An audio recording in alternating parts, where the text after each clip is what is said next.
আমি মদিনা যাওয়ার জন্য বড় পাগল। এক হুজুরে আমারে আমল দিছে, বাবা তুই মদিনা যদি যাইতে চাও লাস্টের খেপে তুই ভাড়া নিবি না। ও শিল্পপতি, আপনার পায়ে ধরি, আপনি আমারে আজকে ভাড়া দিয়েন না। অন্য সময় যদি হইতো আমি আপনার ভাড়া নিতাম, আমার শরীর আর কুলায় না। যদি এখন আপনার থেকে ভাড়া নেই, রাত্র প্রায় 1টা বাজে গেল, আমি বাড়িতে যে রেস্ট নিতেও পারবো না, ফজরের নামাজও পড়তে পারবো না। আরেকটা ফ্রি ভাড়া খোঁজার জন্য আমাকে ঘুরতে হবে। আজই আমার শরীর আর চলে না। আপনি খাওয়াইছেন, শরীর ছাইরিয়া দিছে, আপনার থেকে আমি ভাড়া নিব না। আপনার খাবারের কারণে, আমলের কারণে। ওই অফিসার পকেট থেকে একখানা ভিজিটিং কার্ড বাইর করিয়া দিয়া কয়, বাবা রে আমার কার্ডটা রাখ, আগামীকাল সকাল 10টায় ঠিক এই টাইমে সকাল 10টায় আমার অফিসে উপস্থিত থাকবি, খবরদার ভুল যেন না হয়। কয় কেন উপস্থিত থাকবো? মনে হয় ভাড়া নেই বিদায় মনে হয় সকালে ভাড়াটা দিবে। কয় আমার ভাড়া লাগবে না। কয় না, তোরে যা বলছি তাই করবি, দেখি তোর জন্য আমি কিছু করতে পারি কিনা। আল্লাহু আকবার। রিকশাওয়ালা মুজিবুর রহমান বলতে আছে, হুজুর সকাল 10টা 10:30 বাজে আমি ফোন দিলাম, স্যারে রিসিভ করে কয়, কিরে ড্রাইভার তোর আসতে এত দেরি হয় কেন? তোর জন্য বইসা রয়েছি। কয় আমি এখনো সালামও দেই নাই, হ্যালো বলি নাই, আননোন নাম্বার রিসিভ করে এই কথাই বলল। আমি তাড়াহুড়া কইরা রিকশাটা তার অফিসের নিচে তালা মারিয়া তাড়াতাড়ি তাড়াহুড়া করে যাই। দারোয়ানে আটকায় দেয়, কয় উপরে যাওয়া যাবে না। কয় স্যারের সঙ্গে দেখা করবো, স্যারের লোক। কয় পোশাক পরিচ্ছদে তোর স্যারের সাথে মিলে না, কেমনে স্যারের লোক হলি? ইন্টারকমে কল দিয়া স্যারে রিসিভ কইরা কয়, কে আটকাইছ? তাড়াতাড়ি নিয়ে আয়। ওরে আটকাইস না, আমার অফিসের পার্সোনাল রুমে ঢুকে দে। ম্যানেজার কয়, আমি ঢুকতে পারি না আজকে, তুই আজকে আমাদের এই ইন্ডাস্ট্রির মালিকের পার্সোনাল রুমে ঢুইকা যাও। এবার পার্সোনাল রুমে ঢুইকা গিয়া কাঁদতেছে। কই কেন ডাকছেন বলেন, আমার কোনো অন্যায় হয়েছে নি? কপালের মধ্যে ওই সারি সুমাজিয়া কই, তুই না মদিনা যাবি? আমিও মদিনা যাব, চল তোর আজকে পাসপোর্ট করব, তুইও আমার সঙ্গে মদিনা যাবি, তুইও আমার সঙ্গে নবীজির রওজায় সালাম দিবি। কত কোটি কোটি টাকা মানুষের জীবনে খাওয়াইলাম, কত কোটি কোটি টাকা জীবনে অকারণে নষ্ট করলাম। তুই মদিনা যাওয়ার জন্য কান্দ, আর কান্দতে হবে না। ওই লোকটা বলে, হুজুর এই সংবাদ শোনার সঙ্গে সঙ্গে যুবকে নবীর আশিকেরা চোখের পানি রেডি কর। নবীর মুহাব্বতে এক ফোঁটা দেখ চোখের পানি ছাড়িয়ে দিতে পারোনি। কয় হুজুর এই কথা শুনে আমি নিজের কান বিশ্বাস করতে পারতেছি না। আমি তো কষ্ট করে 10,000 টাকা ভরাইছি, আমি এই টাকায় মদিনা কোনোদিন কি যাইতে পারবো কিনা আমি চিন্তায় ছিলাম। ওনার কথা শোনার পরে আমি সেন্সলেস হয়ে গেলাম, পড়িয়া গেল। উনি আমার উঠাইয়া মাথায় পানি দিয়া পানি শরবত খাওয়াইয়া 3 দিনে ইমার্জেন্সি ভিসা ইমার্জেন্সি পাসপোর্ট করিয়া 1 সপ্তাহে আমার হাতে পাসপোর্ট চলে আসলো। আমি বললাম, স্যার কবে যাইবেন? কয় তোরে জানাইয়া দেব। হুজুর রবিবার দিন সকালবেলা ডেট হইল, আমার সকালবেলা বাড়ির থেকে বের হতে হবে, বিকাল 3টায় ফ্লাইট হয়ে গেল। হুজুর আমি সকালবেলা, স্যারে বলছে তুমি সকালবেলা রেডি হয়ে থাইকো, আমি গাড়ি দিয়ে নিতে আসবো। হুজুর স্যার, আরে আমি গরিব মানুষ, আমার বাড়িতে রেডি হইয়া আমি মাত্র নামাজের মুসল্লায় দাঁড়াইয়া দোয়া করতেছি, আল্লাহ তুমি কবুল করছো, শুকরিয়ানা নামাজ পড়তেছি। এমন সময় দেখি বাহিরে গাড়ির হর্ন বাজে। আমি একটা দৌড় দিছি, আমার স্যারে আইসা পড়ছে রে। দৌড়ে গাড়ির মধ্যে উঠিয়া মদিনা চলিয়া গেলাম। হুজুর আমার পকেটে 500 টাকা, আমার পকেটে আমাকে 200 রিয়াল দিছিল একজনে খরচ করার জন্য। 200 রিয়াল পকেটে রইল, বাজার ঘাট যা করা লাগে সেই করিয়া দিল। আমার 200 রিয়াল লয়ে আমি বাংলাদেশে আসছি, ওই টাকা খরচ হয় নাই। দুহারের মুসলমান, নবীর মুহাব্বতে চোখের পানি ছাড়িয়া আমিন বল। একবার যদি চোখের ফোঁটা পানি কবুল হইয়া যায়, নবীর রওজা যাইতে দেরি হবে না। নবীর রওজায় জীবনে কি একবার দাঁড়ানোর সুযোগ হবে না রে যুবক? আরে কাফের মুশরিকেরা নবীরে দেখলো, উম্মত একই দেখতে পারবো না। আল্লাহর বান্দারা, পর্দার আলের মা বোনেরা, এই দুনিয়া একদিন ছেড়ে যাইতেই হবে, কথা ঠিক না বেঠিক? এই দুনিয়া থাকার জায়গা না, কেউ থাকতে পারে না, আমাদের আগেও কেউ থাকতে পারে নাই, পরেও কেউ থাকতে পারবে না। কাজেই এই ক্ষণস্থায়ী নশ্বর এই দুনিয়ার পিছনে পড়িয়া যারা দুনিয়ার পিছনে দুনিয়া দুনিয়া করে দৌড়াইতেছেন, দুনিয়া কিন্তু কাউকে আজ পর্যন্ত ধরা দেয় নাই, সবাইকে লাথি মেরে কবরে ফালাইয়া দিছে। এ আল্লাহর বান্দারা বাদশাহী চলিয়া বাদশাহী রয়ে গেছে, কিন্তু বাদশাহ দুনিয়ায় নাই। আপনার এই সংসার থাকবে, আপনার বাড়ি থাকবে, আপনার ঘর থাকবে, আপনার দোকানপাট থাকবে, আপনার বাজার থাকবে, আপনার চাকরি থাকবে, আপনার নৌকরি থাকবে, কিন্তু বাজার সব থাকবে, আপনি আর আমি একদিন থাকবো না। এই যে দুনিয়ার মানুষ সব স্বার্থের, দুনিয়ার মানুষ স্বার্থের পাগল। আমার ছেলে আমাকে ছাড়া মনে হয় চলতেই পারে না, আমার মেয়ে আমাকে ছাড়াই বুঝি চলতেই পারে না, আমার স্ত্রী আমার ছাড়া ঘুমাইতে পারে না, এমন মনে হয়। হায় রে, আমি মরে গেলে ওদের কি অবস্থা হবে? ভাই মইরাজ যাইয়া দেখেন কি অবস্থা হয়। আপনি ওদের চিন্তা করেন, আপনার কি অবস্থা হবে একটু চিন্তা করেন। হাকিকত সে তু দুনিয়া বে খবর হয়, হাকিকত সে তু দুনিয়া বে খবর হয়, দুনিয়া কি নুমাইশ পর নজর হয়। দুনিয়ার হাকিকত সম্পর্কে বেখবর হইয়া এ আল্লাহর বান্দারা, আজকে আমরা দুনিয়ার পিছনে দৌড়াইতে দৌড়াইতে আজকে আমরা কবরের সাথে মোলাকাত হইয়া যায়।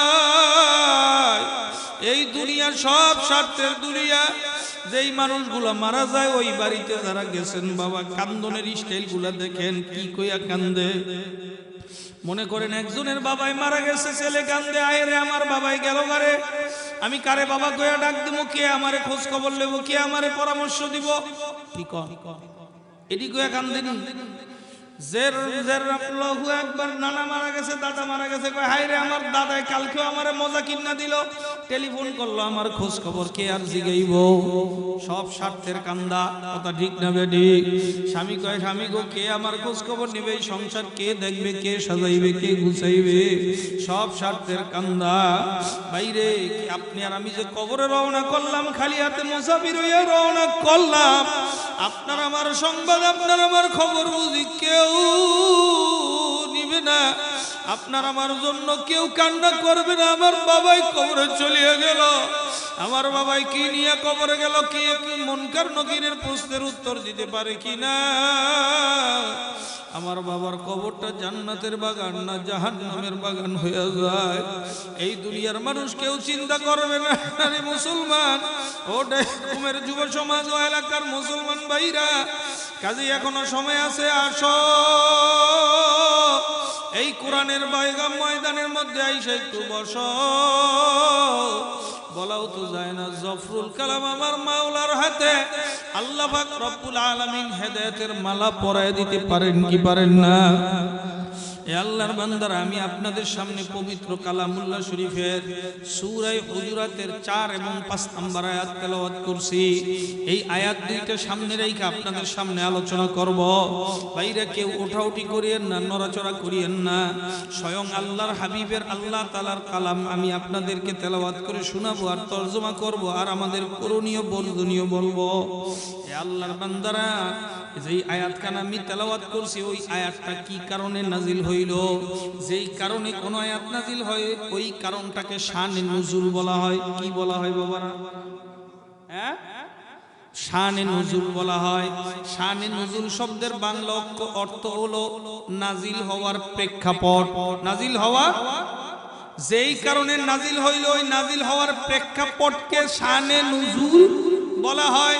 এ আল্লাহর বান্দারা, আল্লাহর হাবিব মদিনাতুল মুনাওয়ারায় হুজরা শরীফের মধ্যে একদিন বিশ্রামরত অবস্থায় ছিলেন। এমন সময় আল্লাহু আকবার, দুইজন লোক এমন সময় আসিয়া আল্লাহর হাবিব সাল্লাল্লাহু আলাইহি সাল্লামের হুজরা শরীফের বাইরে থেকে চিৎকার চেঁচামেচি করা শুরু করলো। ডাকা ডাকি করা শুরু করলো। তারা আল্লাহু আকবার রাসূলের আদব আর মর্যাদা সম্পর্কে তারা জানতো না, না যাই নাই তারা চিল্লাচিল্লি শুরু করলো, ডাকা ডাকি শুরু করলো। আল্লাহর হাবিব সরকারে দো আলমের ঘুমের ব্যাঘাত হয়ে গেল, আল্লাহর হাবিব সরকারে দো আলমের বিশ্রামের ব্যাঘাত হয়ে গেল। আল্লাহর হাবিবের এতটুকু কষ্ট আল্লাহ পাক রব্বুল আলামিন বরদাস্ত করতে পারেন নাই। সঙ্গে সঙ্গে কোরআনুল কারীমের আয়াত নাজিল করলেন, ইন্নাল্লাযীনা ইউনাদুনাকা মিন ওয়ারাইল হুজুরাতি আকসারুহুম লা ইয়াকিলুন।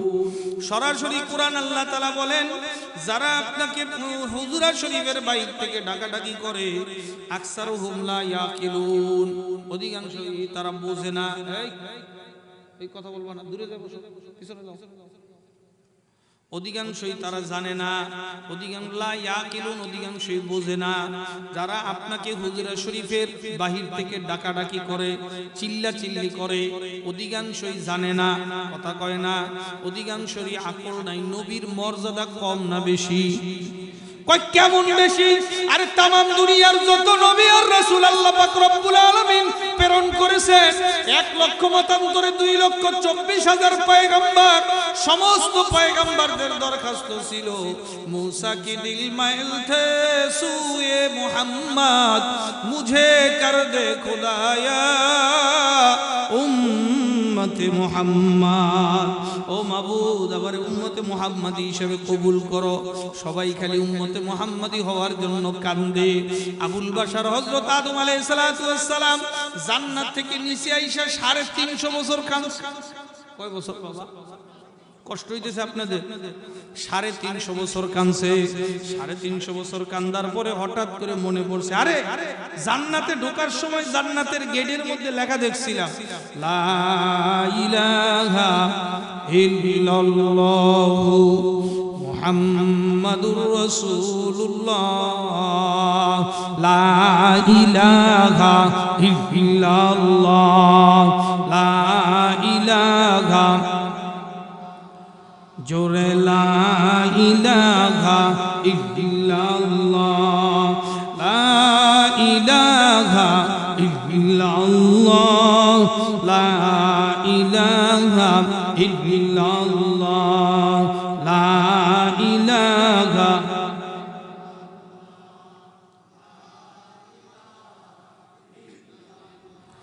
আসমান বলে এক আল্লাহ, জমিন বলে এক আল্লাহ, সবাই আসমান বলে,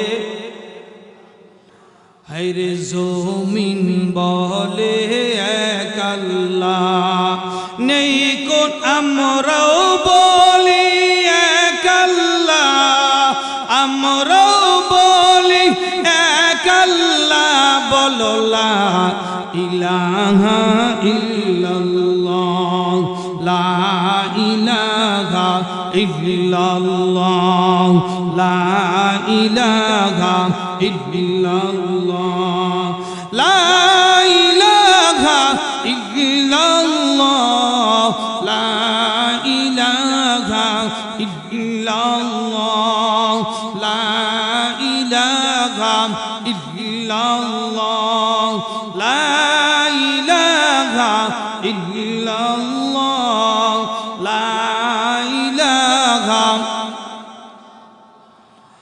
আসিয়া বলে এক আল্লাহ, ফেরাউন দিল কত জ্বালা, আসিয়া বলে এক আল্লাহ, ফেরাউন দিল ভীষণ জ্বালা।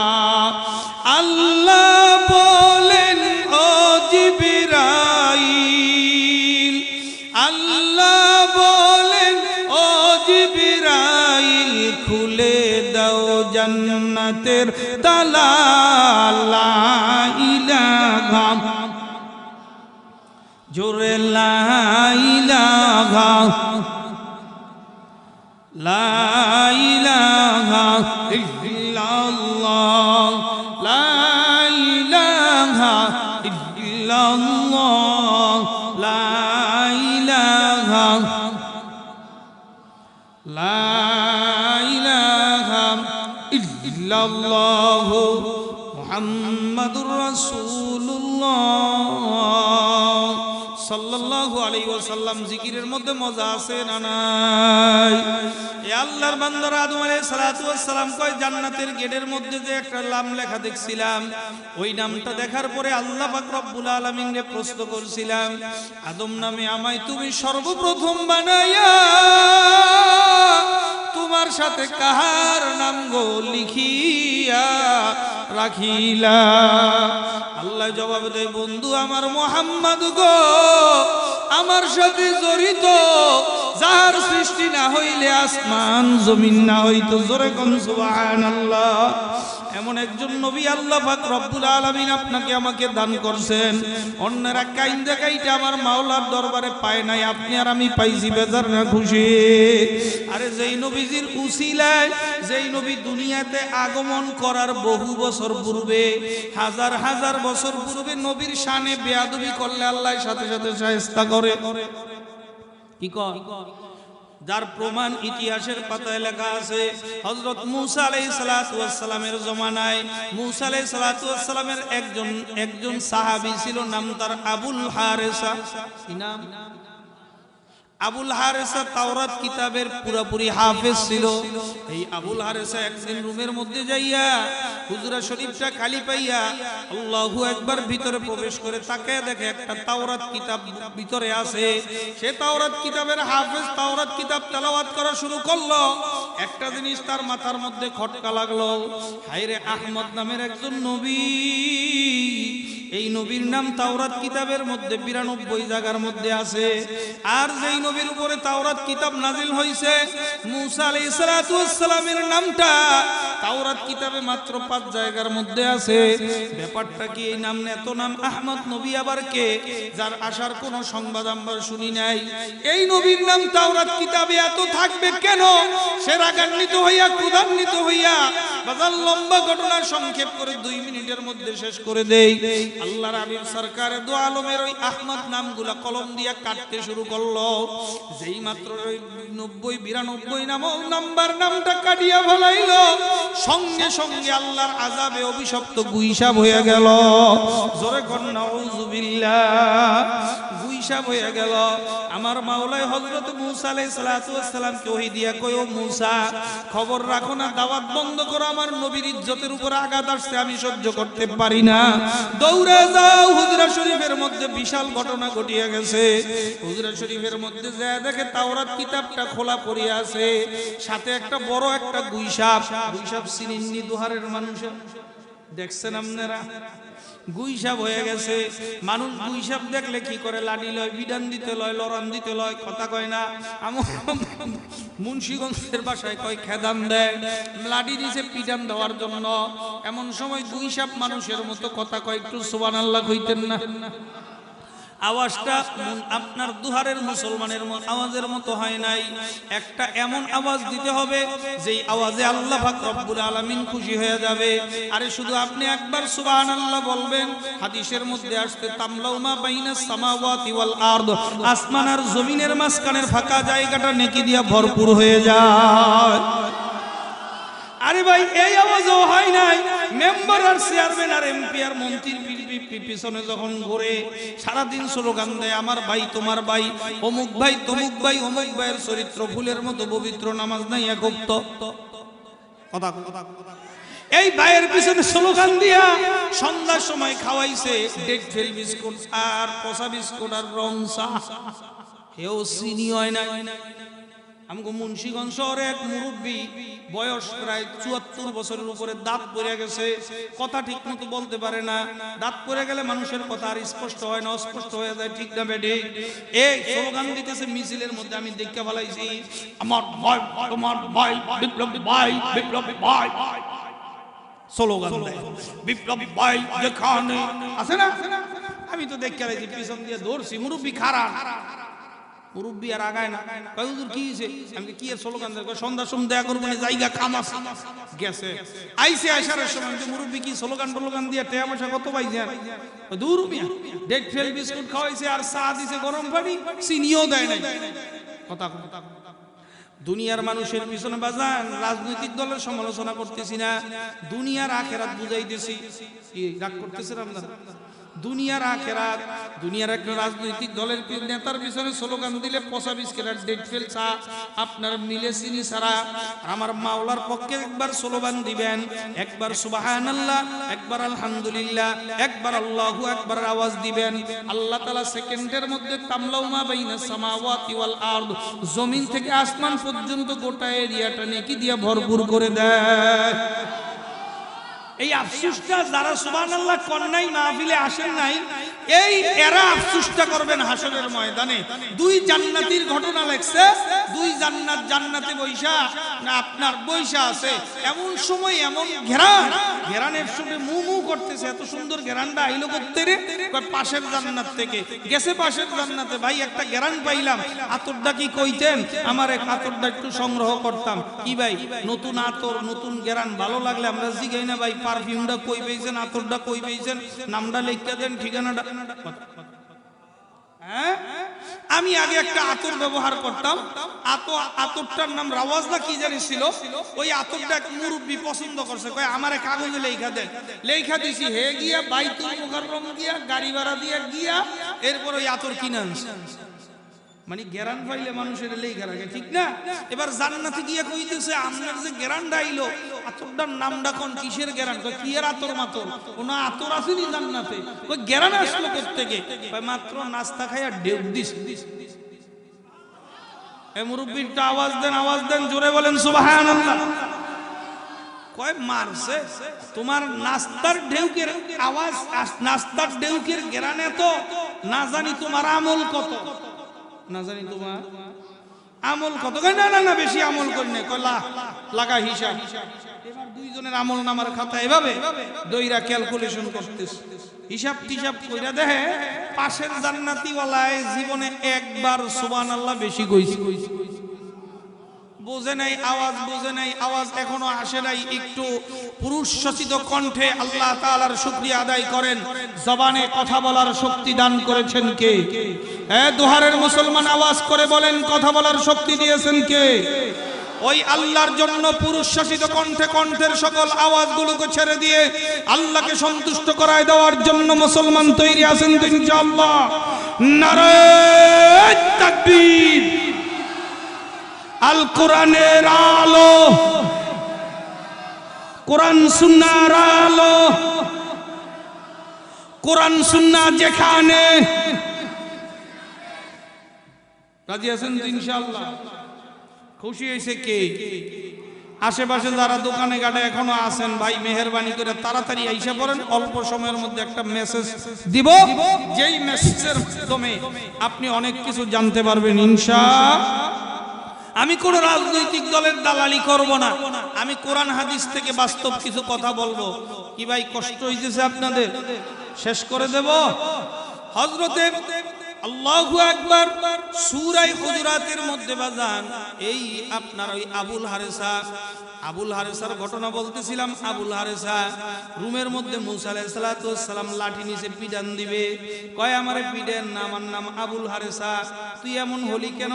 কয় আহমদ নাম কাইটা আমি এমন হইছি। কয় সর্বনাশ করছস, যেই নবীরে না বানাইলে আসমান জমিন কিছুই আল্লাহ পাক রব্বুল আলামিন বানাইতেন না, যেই নবী না হইলে দুনিয়ার লৌহ কলম আরশ আল্লাহ কিছুই হইতো না, ওই নবীর সাথে বেয়াদবি করছস, বেয়াদবির মাত্রাটা অনেক বেশি হয়ে গেছে। কয় আমার জন্য একটা নাজাতের উসিলা বাড়ি করিয়া দেন। মুসা আলাইহিস সালাম চোখের পানি সারিয়া সিজদায় পড়িয়া কান্দে, মাবুদ গো আমার সাহাবী বুঝতে পারে নাই, ভুল করিয়া ফেলাইছে, তুমি তারে মাফ করিয়া দাও। হযরত মুসা আলাইহিস সালামকে আল্লাহ তাআলা বলে, ও মুসা এমন একজন মানুষের সঙ্গে বেয়াদবি করছে, এখানে মাপের দরখাস্ত চলবে না, তুমি সিজদার থেকে মাথা উঠাও, আমার নবীর শানের বেয়াদবি আমি আল্লাহ সহ্য করতে পারি না। মুসা আলাইহিস সালাম আবার সিজদায় করে কান্দে, মাবুদ আমার সাহাবী বুঝতে পারে নাই, ও ভুল করিয়া ফেলাইছে, ওরে তুমি মাফ করিয়া দাও। এ নবীর আশিকেরা নবীর মুহাব্বতে চোখের পানিটা রেডি কর, আজকে যদি নবীর মহব্বতে এক ফোঁটা চোখের পানি বললে ফালাইয়া দিতে পারো রে বাবা, খোদার কসম তোমার এই চোখের পানির ফোঁটা কিয়ামতের ময়দানে নবীর কাছে তোমাকে নিয়ে যাবে। নবীর শাফায়াত তোমাকে নসিব করলে আল্লাহ আপনি আমাদের সবাইকে তৌফিক দান করেন, জোরে কোন আমিন। হে আল্লাহর বান্দারা, আবার সেজদায় পড়ে কান্দে, মাবুদ আমার সাহাবী বুঝতে পারে নাই, মাফ করিয়া দাও। আল্লাহ পাক রব্বুল আলামিন কয় মুসা তুই এই ব্যাপারে কাঁদতে পারবা, তুমি এই ব্যাপারে আমার কাছে দরখাস্ত করতে পারবা, কিন্তু এমন একজন নবীর সঙ্গে সে বেয়াদবি করছে, দরখাস্ত মঞ্জুর হবে না। এবার আবারও সেজদায় পড়ে কান্দে, আল্লাহ তাআলা রাগান্বিত হইয়া কয় মুসা এই ব্যাপারে যদি খবরদার আবারও দরখাস্ত করো, তুমি কান্না করতে পারবা, দরখাস্ত করতে পারবা, দরখাস্ত মঞ্জুর হবে না। দ্বিতীয়বার, তৃতীয়বার, চতুর্থবার যদি দরখাস্ত করো, তোমার নবুয়তির দপ্তর থেকে নাম কাটিয়ে দেব, এই ব্যাপারে দরখাস্ত করিও না। ওয়া আরসালনাকা ইল্লা রাহমাতাল লিল আলামিন। আল্লাহ নিজের আলামিয়াতের রুবুবিয়াতের পরিচয় দেয়, বলেন আলহামদুলিল্লাহি রাব্বিল আলামিন। আল্লাহ নিজের আলামিন রুবুবিয়াতের পরিচয় দেয় আলামিনের শব্দ দিয়া। আমার নবী বিশ্ব নবী রাহমাতুল লিল আলামিনের পরিচয় দেয় ওয়ামা আরসালনাকা ইল্লা রাহমাতাল লিল আলামিন। আল্লাহ তাআলা আলামিনের পরিচয় দিয়ে নবীজির পরিচয় দেয়, নিজের পরিচয় যেই শব্দ দিয়া দেয় ওই শব্দ দিয়ে নবীর পরিচয়। এমন একজন নবী আল্লাহ তাআলা আপনাকে আমাকে দান করছে রে উম্মত। আল্লাহ তাআলা মুসা আলাইহিস সালাতু ওয়াস সালাম আবার সিজদায় গেছে, মাবুদ মাফের দোয়া করি না, আমি আরেকটা দরখাস্ত নিয়ে তোমার দরবারে আবার সিজদা দিলাম। কয় কি বলো? কয় ওই নবী দুনিয়াতে আসার আগ পর্যন্ত আমার সাহাবী আবুল হারেসার হায়াতটা বাড়ায়া দেন। আল্লাহ তাআলা কয় ঠিক আছে, যাও যাও, এই দরখাস্ত মঞ্জুর করে নিলাম। মুহাম্মাদুর রাসূলুল্লাহ পড়েন সাল্লাল্লাহু আলাইহি ওয়াসাল্লাম। ও বাবারা, নবীজির নাম শুনলে কি পড়বেন? একটু আস্তে কোন বাবারা, ভুল হবে নি। যে কয়জন লোক এই চেয়ারের মধ্যে বসছেন এরা যদি স্টেজে এসে বসতেন আরো ভালো হইতো। এ আল্লাহর বান্দারা, নবীজির নাম শুনলে পড়বেন সাল্লাল্লাহু আলাইহি ওয়াসাল্লাম। নবীজির নাম সাল্লাল্লাহু আলাইহি সাল্লাম বলার সঙ্গে সঙ্গে আল্লাহ নগদ পুরস্কার দিবে, কোনো বাকি কাম নাই। কি পুরস্কার কটা কইতাম নি, সময় তো নাই, একেবারে অল্প সময়ের মধ্যে বলে দেই। এক নম্বরে আল্লাহ তাআলা 10টা গুনাহ মাফ করে দিবেন। আপনারা খুশি হন নাই? সুবহানাল্লাহর আওয়াজ তো বোঝা যায় না। একবার সাল্লাল্লাহু আলাইহি সাল্লাম বলবেন 10টা গুনাহ মাফ হয়ে যাবে। একবার সাল্লাল্লাহু আলাইহি ওয়াসাল্লাম বলবেন 10টা নেকি আমলনামায় জমা হবে। একবার সাল্লাল্লাহু আলাইহি সাল্লাম বলবেন আল্লাহ তাআলা 10 বার আপনার উপরে রহমতের দৃষ্টিতে তাকাবেন। একবার সাল্লাল্লাহু আলাইহি সাল্লাম বলবেন আল্লাহ 10টা মর্তবা বাড়ায়া দিবেন। একবার সাল্লাল্লাহু আলাইহি সাল্লাম বলবেন ঘরে অশান্তি, স্বামী স্ত্রীতে মিল মহব্বত তৈরি হবে। একবার সাল্লাল্লাহু আলাইহি সাল্লাম বলবেন রিজিকের অভাব দূর হয়ে যাবে। আল্লাহ তাআলা গোটা দুনিয়ার সমস্ত সমস্যার সমাধান নবীজির উপরে দুরূদ শরীফের মধ্যে রেখে দিয়েছেন। সুবহানাল্লাহ। কারণ কোরআনের কোথাও আপনি দেখাইতে পারবেন না আল্লাহ নিজে কইতেছে আমি নামাজ পড়ি, এমন কথা কোথাও নাই। আল্লাহ নামাজ পড়ে না, এমন কথা কোথাও নাই। আল্লাহ জিকির করে না, এমন কথা কোথাও নাই। আল্লাহ রোজা রাখে না, কিন্তু আল্লাহ তাআলা কি বলেন? ইন্নাল্লাহা ওয়া মালাইকাতাহু ইউসাল্লুনা আলান নবী ইয়া আইয়ুহাল্লাযীনা আমানু সাল্লু আলাইহি ওয়া সাল্লিমু তাসলিমা। নিশ্চয় আমি আল্লাহ এবং আমার ফেরেশতারা ইন্নাল্লাহা ওয়া মালাইকাতাহু ইউসাল্লুনা আলান নবী, নবীর উপরে দুরূদ শরীফ পড়ি। একটু সুবহানাল্লাহ কইতেন না? আমার নবীর উপরে আল্লাহ নিজে দুরূদ শরীফ পড়েন। কাজেই এই দুরূদ শরীফ যারা পড়বে আমার আল্লাহ কয় আমি রিজিকের অভাব দূর করে দেব, স্বামী স্ত্রীতে মিল মহব্বত তৈরি করে দেব, অভাব অনটন দূর করে দেব, মুসিবত দূর করে দেব। আমি আল্লাহ তাআলা সকল মুশকিল আসান বানায়া দেব। সুবহানাল্লাহ। একটা আমল শিখাই দিতাম নি বাবা, একটা আমল শিখাই দিলাম নি, একটা আমল শিখাই দেই আপনাদেরকে। অনেকে মানুষের হঠাৎ করে পেটের ব্যথা হয়, অনেক মানুষের হঠাৎ করে বিপদ হয়, অনেক মানুষের হঠাৎ করে মাথা ব্যথা হয়, হঠাৎ করে বুকে ব্যথা হয়। এই আল্লাহর বান্দারা আপনি ওযু করবেন, ঠাস করে উজুটা করে ফেলাইবেন, উজুটা করে এক গ্লাস পানি নিবেন, পানি ওই পানির দিকে তাকাইয়া আমার নবীর মুহাব্বতের ভিতরে ঢুইকা যাবেন।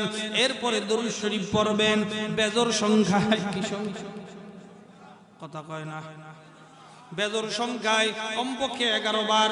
যদি না বেশি সময় থাকে, আপনার ভিতরে মুহাব্বত বেশি লাগে, আরো বেশি পড়বেন, আপনি আরো বেশি পড়বেন। মুহাব্বত যত বেশি পরিমাণ তত বাড়াবেন। এরপরে সূরাতুল ফাতিহা পড়বেন।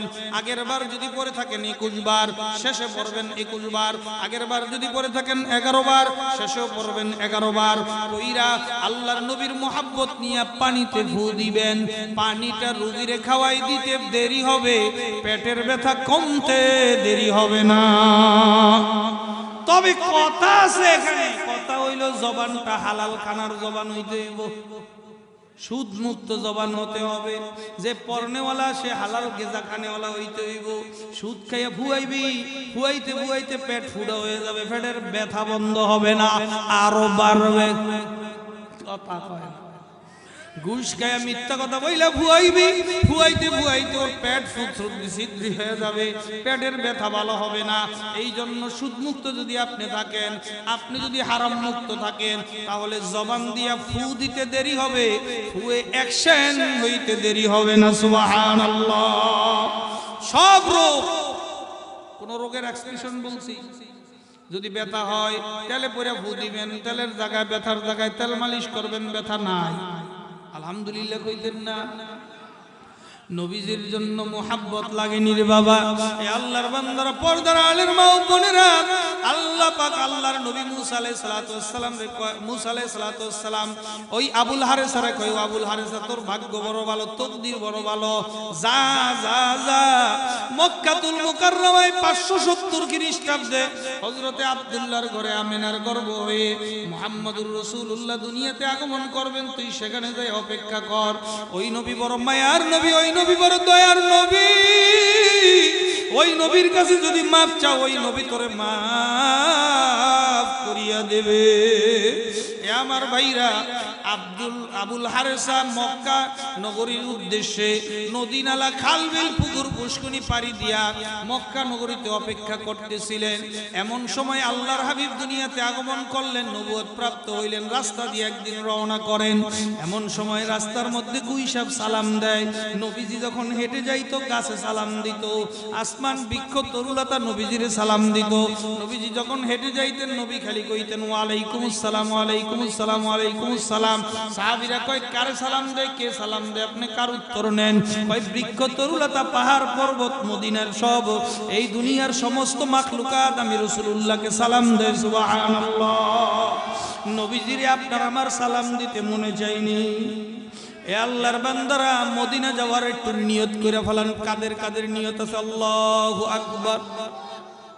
আমি নিয়ত করেন, মদিনা যাইতে পয়সা লাগে না। আল্লাহু আকবার, হাত উঠান, হাত নামান, হাত নামান। ভাইরা, যারা মদিনা যাওয়ার জন্য নিয়ত করছেন আমার দিকে তাকান।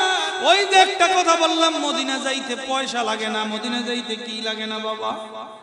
পয়সা লাগে না। আমিন কবুল হইলেই হইয়া যায়। আলহামদুলিল্লাহ কোন আল্লাহু আকবার। একজন মানুষের তাজা ঘটনা বাবা, ওদিকে অনেক দূরে চলে যাচ্ছে। তাজা ঘটনা, রিকশাওয়ালা মদিনায় চলে গেছে। আলহামদুলিল্লাহ কোন। ভাই রিকশাওয়ালা কেমনে মদিনা গেল?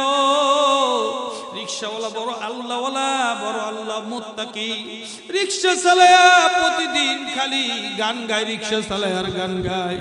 মদিনা যাইতে পারলাম না, মদিনা দেখতে পারলাম না, মদিনা যাইতে পারলাম না, মদিনা দেখতে পারলাম না। নবীর মুহাব্বতে চোখ দিয়ে পানি পড়ে আর রিকশা চালায়। এক আল্লাহর বান্দা, আল্লাহর ওলি তাকে সবক দিছে, বাবা তুই মদিনা যাইতে চাও, প্রত্যেক দিন তুই রিকশা চালাও আর কান্দ। মদিনাওয়ালাই কি তোর কয় হুজুর আমি এত গুনাহগার, মদিনাওয়ালা কি আমার চোখের পানিটা একটু দেখে না, আমার চোখ কান্নাটা একটু কবুল করে না? কয় তোরে আমি আমল দিয়া গেলাম, যা যা তোর মদিনা নসিব হয়ে যাবে। কয় কি হুজুর আমল? কয় শেষ ট্রিপের ভাড়া নিবি না। কি শেষ ট্রিপের ভাড়া নিবি না? রিকশাওয়ালা কয় আজকের থেকে শুরু হবে, মউত পর্যন্ত ভুল হবে না। লাস্টের ট্রিপ নামায় কারো থেকে ভাড়া নেয় না, জোর জবরদস্তি করে ফেরত দিয়া দেয়। একদিন এক ইঞ্জিনিয়ার মানুষ লোক, আপনার বড় বড় মেল ইন্ডাস্ট্রির মালিক, আপনার মালিক, সেই ইঞ্জিনিয়ার মানুষ বড় বড় মেল ইন্ডাস্ট্রির মালিক, আল্লাহু আকবার, রিকশায় চড়ে বসছে, ও তো কানতে আছে, কথা কয় না, ও তো কান্দে আছে আর গুন গুন গুন গুন করে গান গায়। ওই আপনার ইঞ্জিনিয়ার সাহেব, শিল্পপতি সাহেব কয় কিরে তুই কি কস? আজকে গাড়িটা নষ্ট বিদায় তোর রিকশায় উঠলাম, তুই গান গাইতেছ কেন? কি ঘটনাটা কি? তোর গানটা তো ভালোই লাগে, আমার একটু গানটা শোনা, আমার একটু শোনাবিনি? তোর গানটা তো আমার ভালোই লাগে, তোর গানটা তো আমার শুনতে মজাই লাগে। তখন কইতেছে আমি যেই গান গাই ওই গান আপনি গাইতে পছন্দ করবেন না, কারণ আপনারা ঈদ শেষ হইলে কক্সবাজারে ইন্ডিয়া মালয়েশিয়া ঘুরতে যান, আমার একটা জায়গায় যাওয়ার বড় শখ, আমার টাকা নাই পয়সা নাই, আমি কেমনে যাব?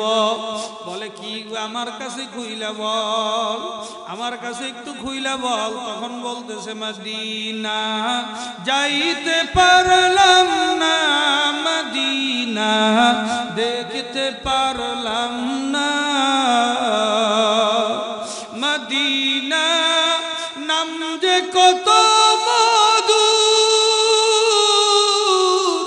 মদিনা আর যে কত দূর, পাখির মতো ডানা থাকলে আমি, পাখির মতো ডানা থাকলে আমি যাইতাম মদিনা, মদিনা দেখতে পারলাম না। কানতেছে, ওর গজল শুইনা কয় ঠিক আছে বুঝছি, এবার আমারে নিয়ে চল। এবার নিয়ে গেল, যাওয়ার পরে কয় দুপুরে রাত্রে খাবার খাইছ নি? কয় না না না খাবার খাই নাই। কয় আমার সাথে হোটেলে চল, একসাথে আমরা ডিনার করব। কয় আপনার ডিনার বুঝি না। কয় হুজুর আমারে হোটেলে ঢুকাইয়া ডিনার করাইলো, করাইয়া যখন তার বাড়ির সামনে নামায়া দিলাম, 500 টাকার একটা নোট আমার হাতে দিতে আছে, নে তোর ভাড়া নিয়ে যা, এটাই তোর ভাড়া, টাকা ফেরত দিতে হবে না। আমি চোখের পানি ছাড়িয়া বললাম না না আমি ভাড়া নেব না। কয় কেন? আমি তোরে রাত্রে খাওয়াইছি এই জন্য ভাড়া নিবি না? কয় না না আমি মদিনা যাওয়ার জন্য বড় পাগল। এক হুজুরে আমারে আমল দিছে, বাবা তুই মদিনা যদি যাইতে চাও লাস্টের খেপের তুই ভাড়া নিবি না। ও শিল্পপতি আপনার পায়ে ধরি, আপনি আমারে আজকে ভাড়া দিয়েন না। অন্য সময় যদি হইতো আমি আপনার ভাড়া নিতাম, আমার শরীর আর কুলায় না। যদি এখন আপনার থেকে ভাড়া নেই, রাত্র প্রায় 1টা বাজে গেল, আমি বাড়িতে যে রেস্ট নিতেও পারবো না, ফজরের নামাজও পড়তে পারবো না, আরেকটা ফ্রি ভাড়া খোঁজার জন্য আমাকে ঘুরতে হবে। আজই আমার শরীর আর চলে না, আপনি খাওয়াইছেন, শরীর ছাইরিয়া দিছে, আপনার থেকে আমি ভাড়া নিব না। আপনার খাবারের কারণে, আমলের কারণে। ওই অফিসার পকেট থেকে একখানা ভিজিটিং কার্ড বাইর করিয়া দিয়া কয় বাবা রে আমার কার্ডটা রাখ, আগামীকাল সকাল 10টায় ঠিক এই টাইমে, সকাল 10টায় আমার অফিসে উপস্থিত থাকবি, খবরদার ভুল যেন না হয়। কয় কেন উপস্থিত থাকবো? মনে হয় ভাড়া নেই নেই বিদায় মনে হয় সকালে ভাড়াটা দিবে। কয় আমার ভাড়া লাগবে না। কয় না তোরে যা বলছি তাই করবি, দেখি তোর জন্য আমি কিছু করতে পারি কিনা। আল্লাহু আকবার। রিকশাওয়ালা মুজিবুর রহমান বলতে আছে হুজুর সকাল 10:30 বাজে আমি ফোন দিলাম, সারে রিসিভ করে কয় কিরে ড্রাইভার তোর আসতে এত দেরি হয় কেন? তোর জন্য বইসা রয়েছে। কয় আমি এখনো সালামও দেই নাই, হ্যালো বলি নাই, আননোন নাম্বার রিসিভ করে এই কথাই বলল। আমি তাড়াহুড়া কইরা রিকশাটা তার অফিসের নিচে তালা মারিয়া তাড়াতাড়ি তাড়াহুড়া করে যাই। দারোয়ানে আটকায় দেয়, কয় উপরে যাওয়া যাবে না, কয় স্যারের সঙ্গে দেখা করব। স্যারের লোক, কয় পোশাক পরিচ্ছদে তোর স্যারের সাথে মিলে না, কেমনে স্যারের লোক হলি? ইন্টারকমে কল দিয়া স্যারে রিসিভ কইরা কয় কে আটকাইছ, তাড়াতাড়ি নিয়ে আয়। ওরে আটকাইছ না, আমার অফিসের পার্সোনাল রুমে ঢুকে দে। ম্যানেজার কয় আমি ঢুকতে পারি না আজকে, তুই আজকে আমাদের এই ইন্ডাস্ট্রির মালিকের পার্সোনাল রুমে ঢুইকা যাও। এবার পার্সোনাল রুমে ঢুইকা গিয়া কাঁদতেছে, কই কেন ডাকছেন বলেন, আমার কোনো অন্যায় হয়েছে নি? কপালের মধ্যে ওই সারি সুমাজিয়া কয় তুই না মদিনা যাবি, আমিও মদিনা যাব, চল তোর আজকে পাসপোর্ট করব, তুইও আমার সঙ্গে মদিনা যাবি, তুইও আমার সঙ্গে নবীজির রওজায় সালাম দিবি। কত কোটি কোটি টাকা মানুষের জীবনে খাওয়াইলাম, কত কোটি কোটি টাকা জীবনে ও কারণে নষ্ট করলাম। তুই মদিনা যাওয়ার জন্য কান্দো, আর কান্দতে হবে না। ওই লোকটা বলে হুজুর এই সংবাদ শোনার সঙ্গে সঙ্গে যুবকে নবীর আশিকেরা চোখের পানি রেডি কর, নবীর মুহাব্বতে এক ফোঁটা দেখ চোখের পানি ছাড়িয়ে দিতে পারোনি।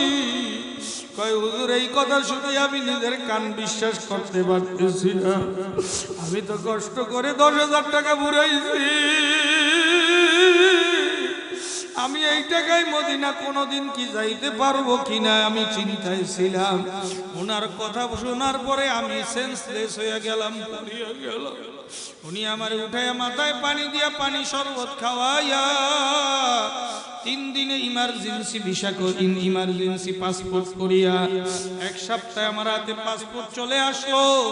আমি বললাম স্যার কবে যাইবেন? কয় তোরে জানাই দেব। হুজুর রবিবার দিন সকালবেলা ডেট হইল, আমার সকালবেলা বাড়ির থেকে বের হতে হবে, বিকাল 3টায় ফ্লাইট হয়ে গেল। হুজুর আমি সকালবেলা স্যারে বলছে তুমি সকালবেলা রেডি হয়ে থাইকো, আমি গাড়ি দিয়ে নিতে আসবো।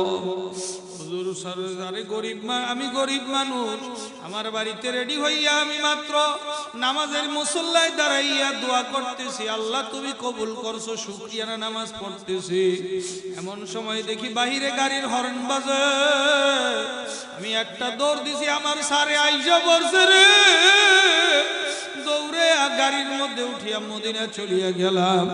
হুজুর আমার পকেটে 500 আমার পকেটে আমাকে 200 রিয়াল দিছিল একজনে খরচ করার জন্য, 200 রিয়াল পকেটে রইল। বাজার ঘাট যা করা লাগে সেই করিয়া দিল। আমার 200 রিয়াল লয়ে আমি বাংলাদেশে আসছি, ওই টাকা খরচ হয় নাই। এ দুহারের মুসলমান নবীর মুহাব্বতে চোখের পানি ছাড়িয়া আমিন বল। একবার যদি চোখের ফোঁটা পানি কবুল হইয়া যায়, নবীর রওজা যাইতে দেরি হবে না। নবীর রওজায় জীবনে কি একবার দাঁড়ানোর সুযোগ হবে না রে যুবক? আরে কাফের মুশরিকেরা নবীরে দেখলো, উম্মত কি দেখতে পারবো না? কাজেই নবীর মোহাব্বত দিয়ে সামনে আগাও, নবীর সুন্নতকে পুঞ্জি বানাও। হে আল্লাহর বান্দারা, মুসা আলাইহিস সালাতু ওয়াস সালামের ওই সাহাবী নবীর কাছে কই নবী গো আমারে চিনছেন? কয় হ্যাঁ চিনছি, তুই না আবুল হারিস? আল্লাহু আকবার। কই নবী গো আমি আপনার সাথে বিয়াদবি করছিলাম, নবী আমার বিয়াদবি maaf করিয়া দেন, আমার অন্যায় maaf করিয়া দেন। আল্লাহর নবী জুব্বা মুবারক খুলিয়া আবুল হারিসারে কয় আবুল হারিসা আমার বুকের দিকে তাকায়া দেখ, যতগুলো দাগ তুই তাওরাত কিতাবে দিছিলি প্রত্যেকটা দাগ আমি রাসূলের কলিজার মধ্যে লাগিয়া গেছে। আল্লাহ যা আবুল হারিসা তোর আর কাঁদতে হবে না, আমি তোরে maaf করিয়া দিলাম। আবুল হারিসা কয় নবী গো এমনে যাব না। কয় কেমনে যাবি? কয় আপনার হাতে আমারে পরায় দেন লা ইলাহা ইল্লাল্লাহু মুহাম্মাদুর রাসূলুল্লাহ। আবুল হারিসার সঙ্গে সঙ্গে লা ইলাহা ইল্লাল্লাহ মুহাম্মাদুর রাসূলুল্লাহ পড়িয়া দুনিয়া থেকে বিদায় নিয়ে চলিয়া গেল। হে আল্লাহর বান্দারা, আমার যুবক যুবক ভাইরাই নবীজির শান আর মান বোঝো নাই। আর্জেন্টিনার খেলোয়াড়ের পাগল হইছো, ওর তরিকায় চুল কাটো। তুই নবীরে যদি চিনতি, তুই নবীর জন্য কইলা কাইটা ফালাতি রে দুয়ারের যুবক। আরে আল্লাহু আকবার, রোনালদোর খেলা দেখছো, ব্রাজিল আর্জেন্টিনার খেলা দেখছো, খেলার পাগল। সালমান সাকিবের ড্যান্স দেখছো, ড্যান্সের পাগল। একটা নজর দিয়ে যদি আমার নবীর চেহারা দেখতি, আমার নবীর আদর্শ জানতি, দুনিয়ার কোন মানুষের আদর্শ তোর কাছে প্রস্রাবের মতো লাগতো। কথা ঠিক না বেড়ে? আমার নবীর আদর্শ হইল শ্রেষ্ঠ আদর্শ। তুই নবীজির বাহিরে হুজরাখানা থেকে ডাক দেয়, আল্লাহ কোরআনের আয়াত নাজিল করেন, এই আয়াতের তাফসীর করেন। পৃথিবীর সর্বশ্রেষ্ঠ মুফাসসির, যার মতো মুফাসসির দুনিয়াতে আসে নাই আর আসবেও না কিয়ামত পর্যন্ত। রইসুল মুফাসসিরিন ইবনে আব্বাস রাদিয়াল্লাহু তাআলা আনহু তাফসীর করেন, নবীকে যেই রকম সম্মান করতে হবে, জমানার আলেমদেরকে নবীর মতোই সম্মান করতে হবে। কে বলছেন? আমি বলছি। হ্যাঁ, না আল্লাহ না, ইবনে আব্বাস। কে বলেন? নবীজির সাহাবী ইবনে আব্বাস রাদিয়াল্লাহু তাআলা আনহু বলেন, আলেমদেরকে নবীর মতো সম্মান করতে হবে। এবার প্রশ্ন, হুজুর আলেমদেরকে নবীর মতো সম্মান করব কেন? এই মজলিসে কোনো আলেম আছেন বাবা? থাকলে একটু ডান হাতটা উঠান, আপনার পায়ে ধরে মাপ চাই। ওঠেন আলেমরা, একটু দাঁড়ায়া যান। এই মজলিসে, বয়ানের এই মজলিসে যারা আলেম আছেন, আলেম, আপনি আলেম আলহামদুলিল্লাহ, আসেন স্টেজে আসেন বাবা, আপনারা স্টেজে আসেন। আপনারা আমার মাথার তাজ, আপনাদের জোতা দুইটা সোজা করতে পারলে আমি রিয়াজুল ইসলাম জীবনটা ধন্য মনে করব। এখানে আলেমের সামনে বয়ান করব আর আপনারা নিচে বসে থাকবেন, হবে না। আমার মাওলাই তো কিয়ামতের ময়দানে আপনাদের নূরের টুপি পরাইয়া সমস্ত মানুষের চাইতে উচ্চ মর্যাদা দান করবেন। জোরে কোন সুবহানাল্লাহ। তাইলে আলেমদেরকে নবীর মতো সম্মান করব কেন? প্রশ্ন আছে না? সম্মান করলে লাভ কি, না করলে ক্ষতি কি? 3 প্রশ্নের উত্তর দিয়ে আমার বয়ানীতি টানবো বাবা, কষ্ট হইছে, শেষ করে দেব। 1 নাম্বার, আলেমদেরকে সম্মান, নবীর মতো সম্মান করব কেন? কোন মসজিদের ইমাম চেয়ারে বসে থাকলে স্টেজে আসেন, আপনারা জাতির রাহবার, আপনারা আমাদের মাথার মুকুট। আলহামদুলিল্লাহ। এ আল্লাহর বান্দারা, এবার প্রশ্ন আসেনি, আলেমদেরকে নবীর মতো সম্মান করব কেন? আমার দিকে তাকান, আমার দিকে তাকান। প্রশ্ন হয় না? সম্মান করব কেন? এই প্রশ্নের উত্তর বোঝার জন্য একটা উদাহরণ পেশ করি। মনে করেন 5 বছরের একটা ছেলে, তার বাবা দুনিয়া থেকে বিদায় নিয়ে চলে গেল, সে এতিম হয়ে গেল। এখন এতিম হইয়া কাঁদতেছে, চাচায় ডাক দিয়া কয়, এই কান্দিস না, শোন, আজকের থেকে তোর ভরণ পোষণ, লেখাপড়ার যত খরচ আছে সব আমি বহন করব, তোর কোনো চিন্তা নাই। এর ময়না দোহারে হয়নি? এবার যখন চিন্তা নাই, এবার যখন চাচাই ওই ভাতিজার দায়িত্ব নিল, ভরণ পোষণের দায়িত্ব নেওয়ার পরে চাচাই যখন ভরণ পোষণ দিয়া ছেলেটারে লেখাপড়া করাইলো, ছেলেটা গ্রাজুয়েশন কমপ্লিট করিয়া আপনাদের ডায়ার কোন বাজার দিয়া হাঁটতেছে, এক মুরব্বি ডাক দিয়া কয়, এদিকে আব্দুল্লাহ। কয় কি? কয় তুই তোর চাচারে বাপের মতো সম্মান করবি। কার মতো? কেন? চাচাই বাপ, কেন বাপের মতো সম্মান করবে কেন? কয় বাপের কাম করছে। কথা কয় না? কার কাম করছে? এ বাবা কষ্ট হইতেছে আপনাদের? বাপের কাম করছে। বাপের কাম বাপের অনুপস্থিতিতে কে করছে? এবার বলেন, মুরব্বির কথাটা যৌক্তিক না অযৌক্তিক? কেন? চাচার কাম, বাপের কাম চাচাই করছে। কেন? বাপের কাম কে করলো? চাচাই করছে। এই জন্য চাচারে কি করতে হবে? বাবার মতো সম্মান করতে হবে। মুরব্বির কথা। এ আল্লাহর বান্দারা, আমাদের নবী শেষ নবী, নবীর পরে আর কোনো নবী নাই। নবীর দায়িত্ব আলেম মুসলমানদেরকে জান্নাত আর জাহান্নামের রাস্তা চিনানো। নবীর দায়িত্ব মুসলমানদেরকে গুনার রাস্তা থেকে ফিরানো। নবীর দায়িত্ব মুসলমানদেরকে কোনটা জান্নাতের রাস্তা, কোনটা জাহান্নামের রাস্তা দেখানো। এ দায়িত্ব কার বাবা? একটু আওয়াজ করে বলেন। মুরব্বিকে কষ্ট হইতেছে আপনাদের? স্টেজে আইবেন নি আপনারা? কষ্ট না হইলে বলেন। তাহলে নবীর এই দায়িত্ব পালন করতেছেন আলেমরা। দায়িত্ব পালন করে কি? আপনারা কোনটা হালাল কোনটা হারাম ফতুয়া দেয় কি? সিনাইকে এইটা হালাল হবে এইটা হারাম হবে, এই রাস্তায় যাও না। আরে পোলাপান ট্যাক্সির বাজায় হুজুরে বাধা দিতে যায়, হুজুরের চাকরি নাই। আরে সুদের বিরুদ্ধে ওয়াজ করতে যায়, কত ইমামের চাকরি গেছে, কারণ সভাপতি সুদ খায়। জোরে কর না মিয়া। কত ইমাম ঘুষের বিরুদ্ধে ওয়াজ করতে গিয়া চাকরি গেল, কারণ কি সেক্রেটারি তো তহসিল অফিসে চাকরি করে, ঘুষ ছাড়া হের চলে না। আসল কথা কইতে গেলে অনেকের গাও জ্বলে, আসল কথা কইতে গেলে অনেকের শরীর জ্বলে। কথা ঠিক না বেঠে? তোমার যদি শরীর জ্বলে ভেবে দেখো ভাই, তোমার যদি শরীর জ্বলে ভেবে দেখো ভাই। কুরআন হাদিসের রাস্তা সারা, কুরআন হাদিসের রাস্তা সারা, আর কোন রাস্তা নাই। ঠিক না বেঠে? তাই তুমি মসজিদের সভাপতি হইবা কোরআন হাদিস বাদ দিয়া না মাইন্না? মাইন্না কত ইমাম সাহেবের চাকরি গেল, কত ইমাম সাহেব উচিত কথা কইতে গিয়া চাকরি গেল, এরপর ইমাম চাকরির পরোয়া করে না। এরপরও কোনটা হালাল কোনটা হারাম বলে। তাইলে বাপের কাম চাচাই করলে যেমন বাবার মতো সম্মান করতে হয়, নবীর কাম আল্লাহর রাসূল বলেন আল্লাহু আকবার, আল উলামা ওয়ারাসাতুল আম্বিয়া, উলামায়ে কেরাম হলো নবীর ওয়ারিস। কাজেই নবীর ওয়ারাসাতের দায়িত্ব পালন করতেছেন উলামারা, এই জন্য নবীর মতো সম্মান করতে হবে কাদের?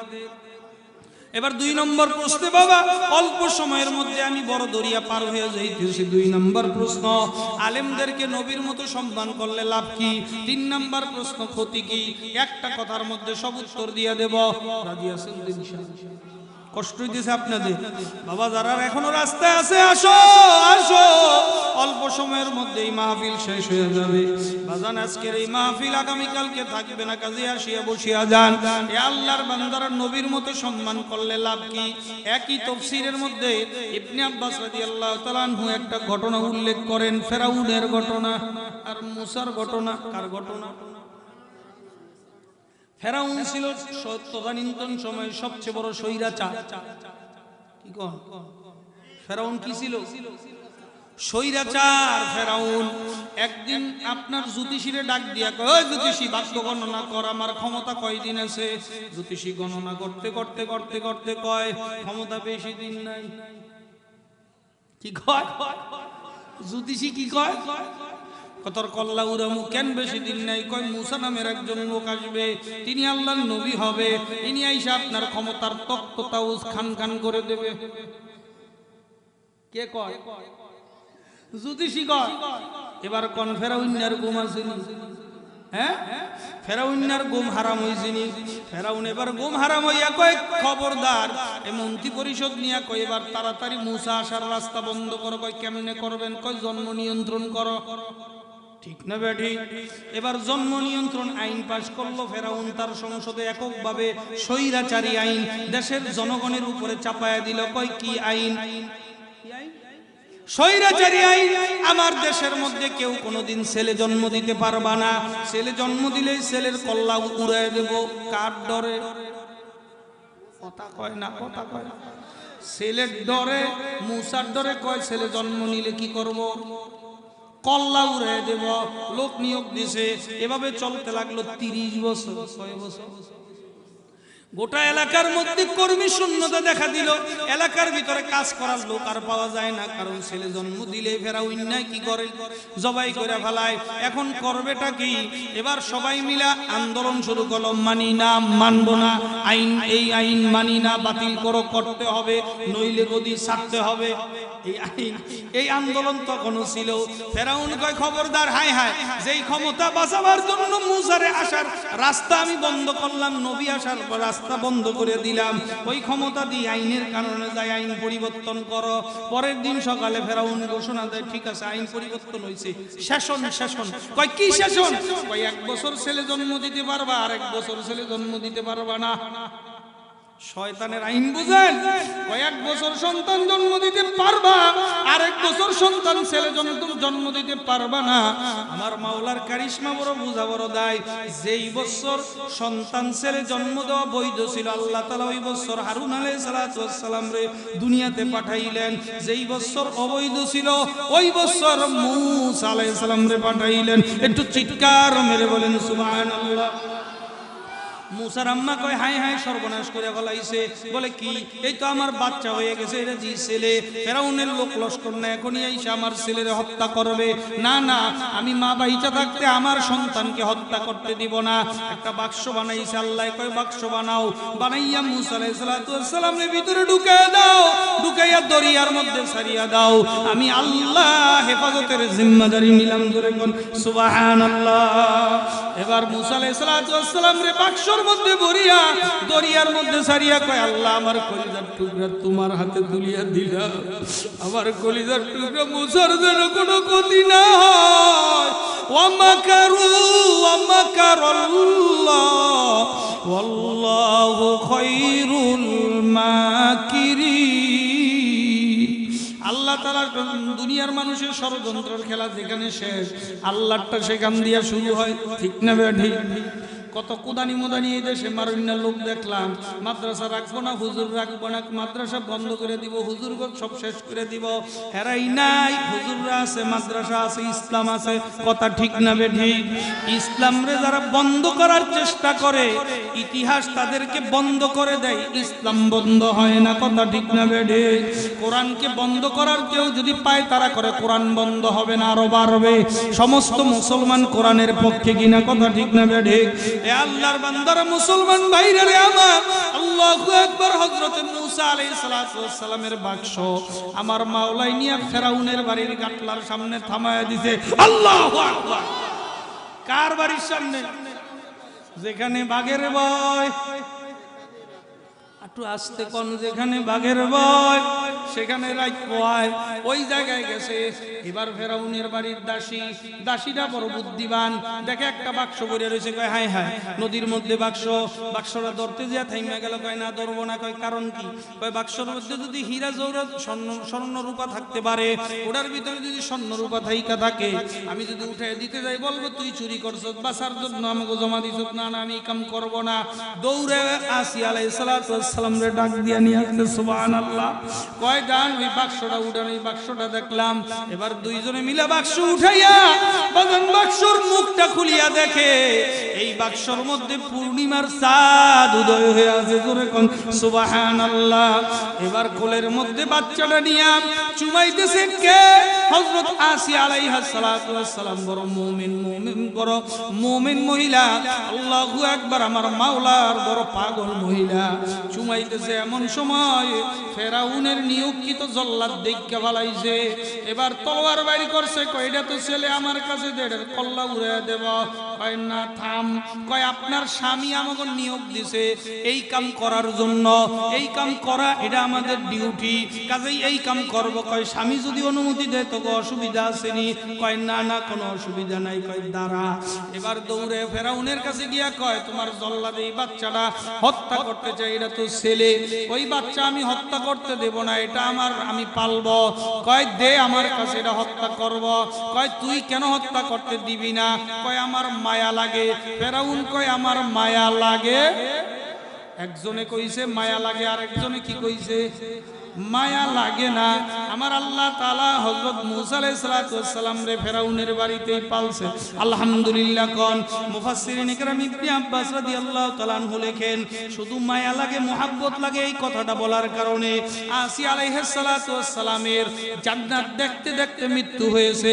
মুহাব্বত লাগে না, এই কথাটা বলার কারণে ফেরাউনের জাহান্নামের পরিণাম দেখতে দেখতে বেইজ্জতির সাথে মৃত্যু হয়েছে। উনি ফাইনাল ফলাফলটা নেন। ওলামায়ে কেরামদেরকে যারা নবীর মতো ইজ্জত করবে, সম্মান করবে, আসিয়ার মতন জান্নাত দেখতে দেখতে মৃত্যুবরণ করবে।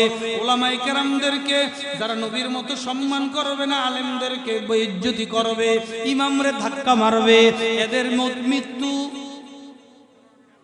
আমার কথা না ইবনে আব্বাসের কথা? ইবনে আব্বাস রাদিয়াল্লাহু তাআলা আনহুর কথা, তার মৃত্যু ফেরাউনের মৃত্যু হবে। এবার আপনারা কার কার মতো মরতে চান? কেউ যদি ফেরাউনের মতো মরতে চান, ফেরাউনের মতো আচরণ করবেন। কেউ যদি আসিয়ার মতো মরতে চান, আসিয়ার মতো আচরণ করবেন। আল্লাহর নবী বলেন কুন আলিমান আও মুতাআল্লিমান, অথবা আলেমের ছাত্র হও। কি হও? হ্যাঁ, হয় আলেম হও, হয় আলেম হও, না হয় আলেমের ছাত্র হও।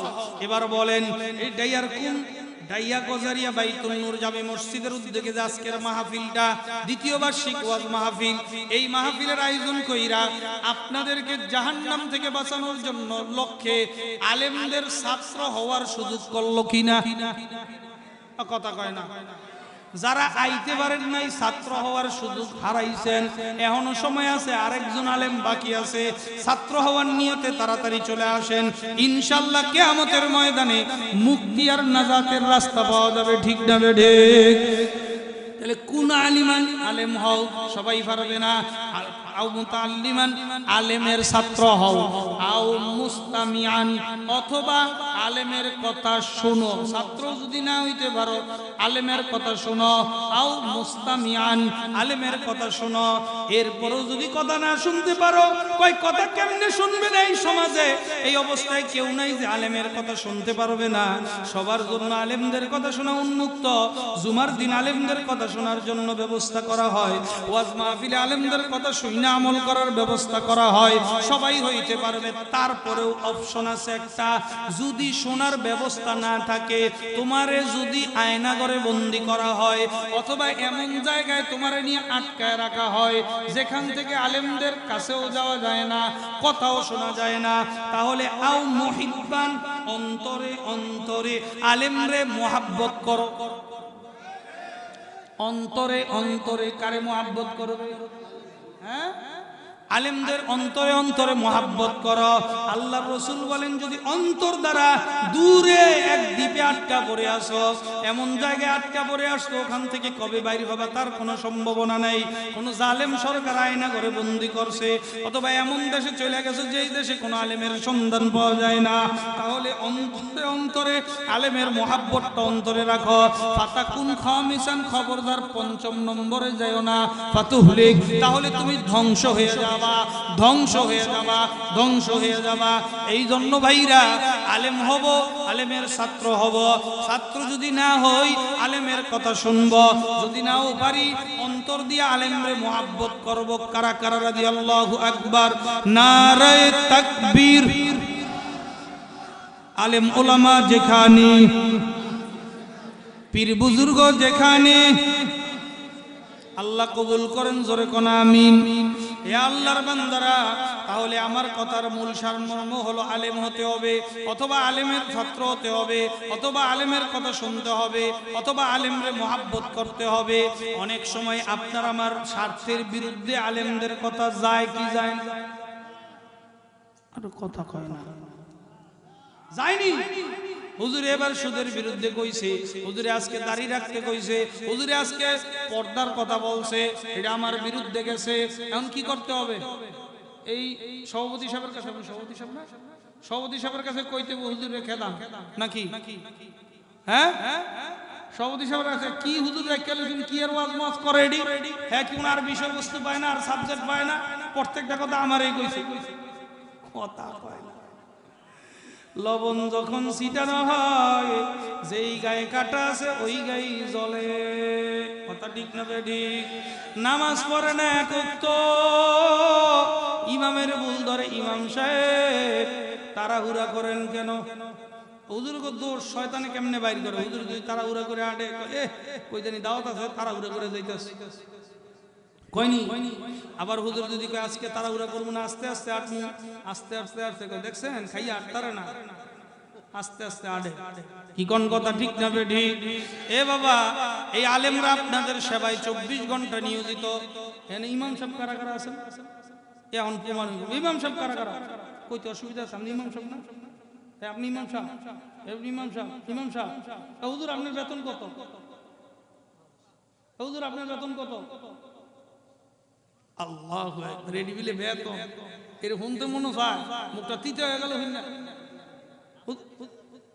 আলহামদুলিল্লাহ হুজুরের এই সভাপতি এর জন্য একটু সাহস পাইছে দাম গোটা বেশি আছে একটু উনাই দেই 20,000 টাকা দেয় আল্লাহ 40,000 দেওয়ার তৌফিক দেব এমনি আপনি আমিন কোন না কেন আপনার কি সমস্যা আছে হুজুররা ভাই জোরে কোন আল্লাহ কবুল করেন আর একটু জোরে কোন আমিন আরো জোরে কোন আমিন এই হুজুরের বিলে এই হুজুর কবিলে 10,000 করে হলাম বেতন দেয় আচ্ছা ভাই কোন এবারে কি বলো 10,000 টাকা বেতন দিয়ে চাকরি করে বর্তমান সমাজে যদি বদলি খাটি কি এই কথা কন না কেন ডেলি আমারে 800 টাকা রোজ দেবে না আরে তোমার শরীরে আর কি শক্তি আছে হুজুরের শরীরের দিকে তাকায় দেখো একলা 4 জনের কাম করতে পারবে কথা ঠিক না বেটা হ্যাঁ কয় হুজুর এই শরীর তো আমাকে ভাই খেয়ে হইছে আরে না না মাদ্রাসায় যা খোঁজ নিয়ে দেখুন সিকুন ছাত্র খুঁজে পাওয়া যায় না এখন সব স্বাস্থ্য ভালো বুদ্ধি ভালো মেধা ভালো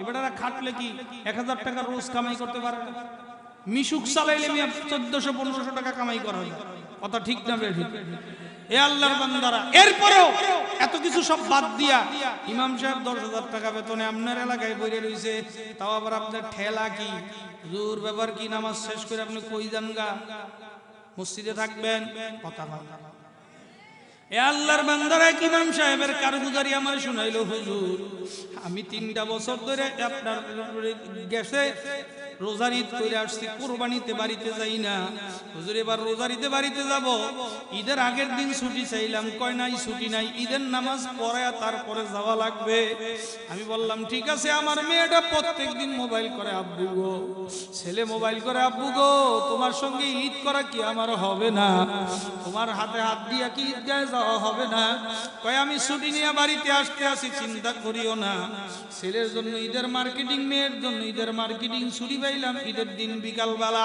ঈদের নামাজ পড়া সভাপতি গেছে গা পোলার বাড়ি বেড়াইতে বেতন দেওয়ার খবর নাই কথা কয় আরে মগার ঘরের মগা তোর সভাপতি হইছে কই দেখে না ইমাম সাহেবের বেতন দিবেন রমজানের পহেলা রমজানে হ্যাঁ ঈদের কেনাকাটা নাই এদেশের মগারা 27 রোজার সময় যায় 27 রোজায় দিলে বেটাই বাজার করে কখন আর খায় কখন কথা ঠিক না ঠিক কয় হুজুর সভাপতি গেছে ঠাডা পড়ছে হয়ে গেছে মাইয়ার বাড়ি বেড়াইতে গেলাম সেক্রেটারির বাড়ি কয় ক্যাশিয়ারের লগে যোগাযোগ করেন ক্যাশিয়ারে ফোন দিছি কয় টাকা তো সভাপতির হাতে আছে সভাপতি ফোন দিছে কয় আমনে হুজুর মানুষ নবী 70 তালি জামা দিয়া কত কষ্ট করিয়া পেটে বাদর বাইদা কত সুন্দর করে ইসলামের জন্য নবী কষ্ট করছে আপনি এত ফ্যান ফ্যান করেন কেন আইতাছি আমি আইতে আইতে বিকাল হইব কথা কথা ওদিকে এই বেড়ার মাইয়া অপেক্ষা করে ছেলে অপেক্ষা করে কথা ঠিক না বেটি কয় হুজুর হ্যাঁ আইতে আইতে সন্ধ্যার পরে খবর নাই আইছে এখন আমার আইসা কইতেছে কি সমস্যা ফোন দিছেন কেন ছুটি দিয়া দিছি যাইবেন গানা এর কাছে টিয়া থুইয়া হ্যাঁ যাইতো না এটা বাজার কাদার করবো না কয় আপনি যাইবেন দেশে বই রইছেন কয় টাকা না দিলে কেমনে দাম আমার হাদিয়া দেওয়া লাগবে না কয় মৌলবি মানুষ খালি টিয়াইছে কথা কয় আরে মিয়া ওই দিনের ঘটনা শোনেন মুন্সিগঞ্জ শহরের ঘটনা ওই দিন হুজুর সভাপতি সাহেব টাকাগুলো আমার হাতে দিল দিয়া কয় হুজুর আমি চলে গেছিলাম যান যান বাড়ি যান আগামী শুক্রবারের সকালে আইসা জুম্মা পড়াইবেন হয়নি সকালে যেমন গায়ে জুম্মা পড়াইবেন কয় হুজুর ঈদ হইল মঙ্গলবারে আমার শুক্রবারে সকালে আয়া পড়তে কয় জুম্মা পড়াইতে ঠিক আছে মাইন্না গেলাম কারণ উম্মতের জিম্মাদারি নিয়ে আসছি উম্মত যেন জাহান্নামী না হইয়া যায় হুজুর আমি শেষমেশ একটা গাড়ি পাইলাম ওই গাড়ি দিয়ে আমাদের শহর অঞ্চলে যাইতে না যাইতে খবর আসলো সভাপতি সাহেব স্টক করিয়া হাসপাতাল নেওয়ার পথে দুনিয়া থেকে বিদায় নিয়ে চলে গেছে হুজুর আমি কোনো মতে তাড়াতাড়ি গাড়ির থেকে নাই মা ফিরতি গাড়িতে উঠলাম